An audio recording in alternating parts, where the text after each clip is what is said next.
Martinique Actualité. Les plus de 75 ans ont 2 nouveaux services disponibles gratuitement et mis en place par l'Agirc Arco. Il s'agit d'un service d'accompagnement. Pour tous les déplacements quotidiens, faire ses courses, se balader dans le quartier, l'Agirc Arco peut aider en proposant des accompagnements à pied ou en voiture entièrement pris en charge.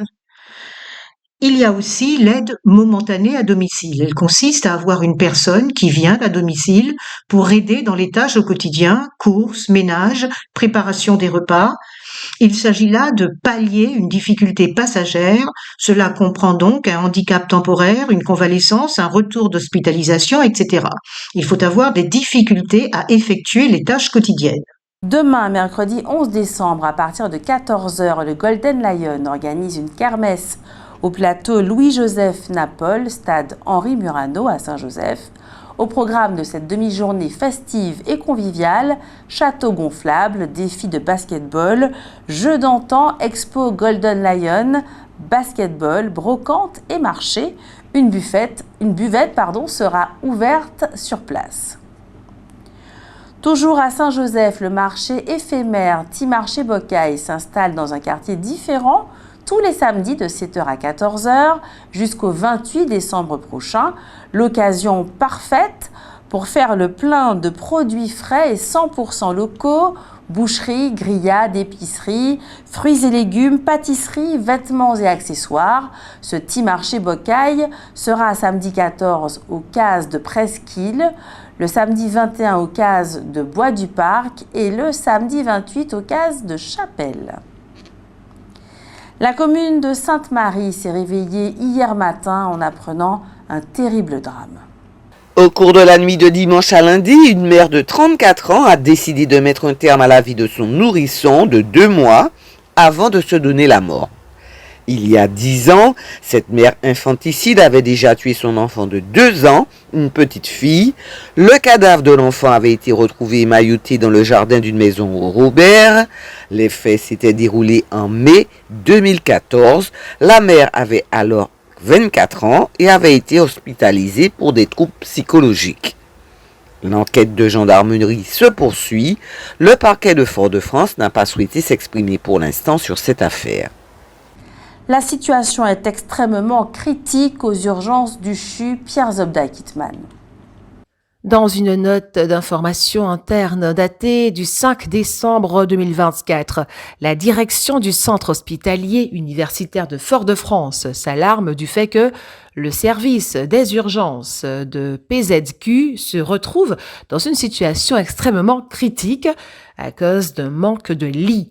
2 jours auparavant, lors de son assemblée générale, c'était le 3 décembre, le syndicat FO disait une fois de plus non aux mauvaises conditions de travail. Face à cette réalité, le CHUM a décidé de prendre des mesures immédiates comme l'anticipation de sorties de patients pour tenter de pallier le problème. Consciente des difficultés, la direction du CHUM a donc décidé de demander à l'ensemble des services d'anticiper les sorties de patients dans un principe de solidarité. De son côté, le syndicat FO n'exclut pas de se mettre en grève. Si vous êtes en quête d'une bonne action, pensez au don du sang. Demain, mercredi 11 décembre, une collecte sera organisée par l'association AECID à Dillon, avenue Salvador Allende, en face de la pharmacie Vatran, de 8h à 13h. Depuis hier, lundi, les militaires grouillent littéralement dans le Nord Caraïbe. Ils sont près de 300 hommes du 33e RIMA, régiment d'infanterie de marine, à participer jusqu'au 13 décembre 2024 à un exercice d'évacuation de ressortissants dans le nord de l'île.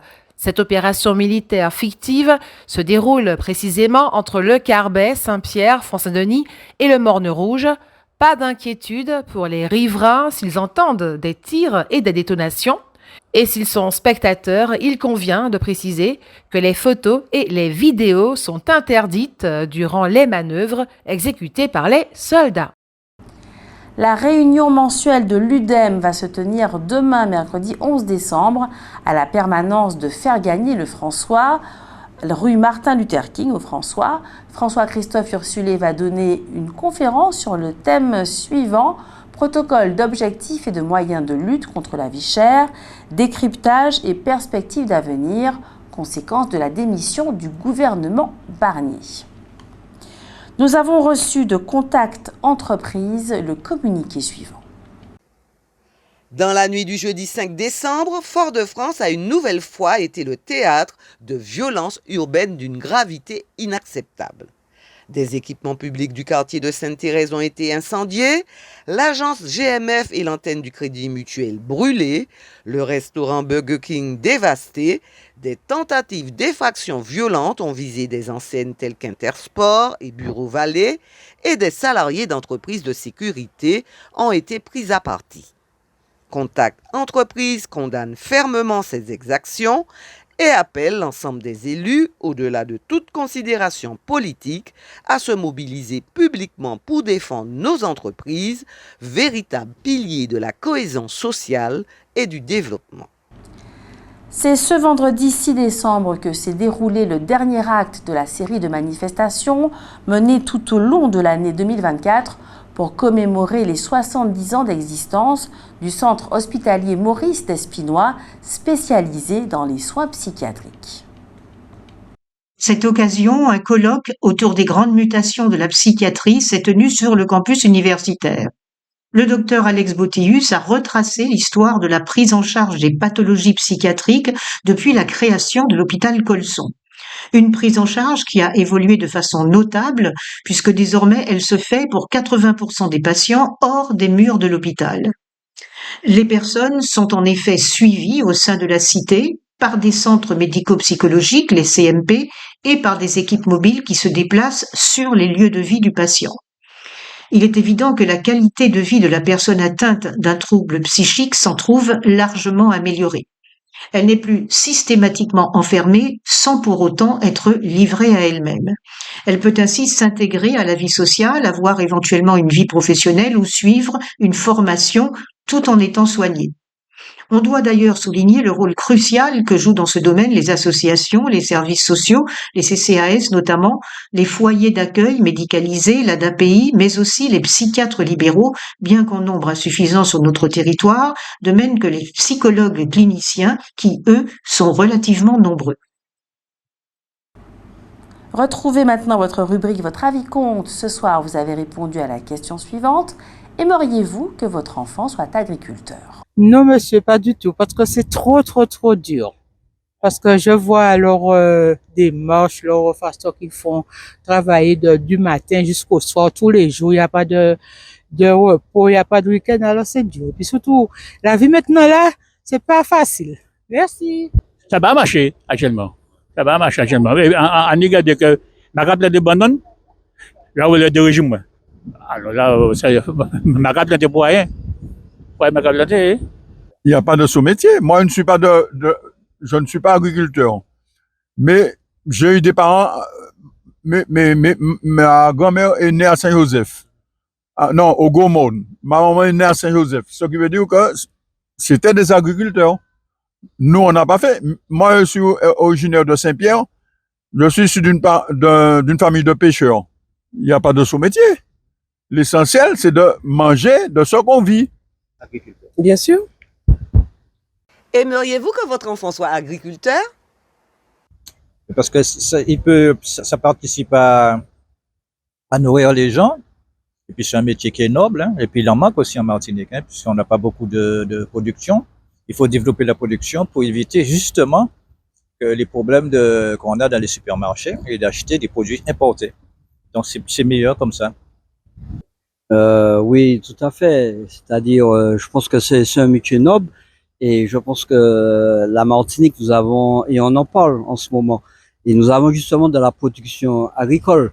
Et vous savez que la terre, c'est un moyen d'avoir le pouvoir, c'est un développement économique qui n'est pas négligeable.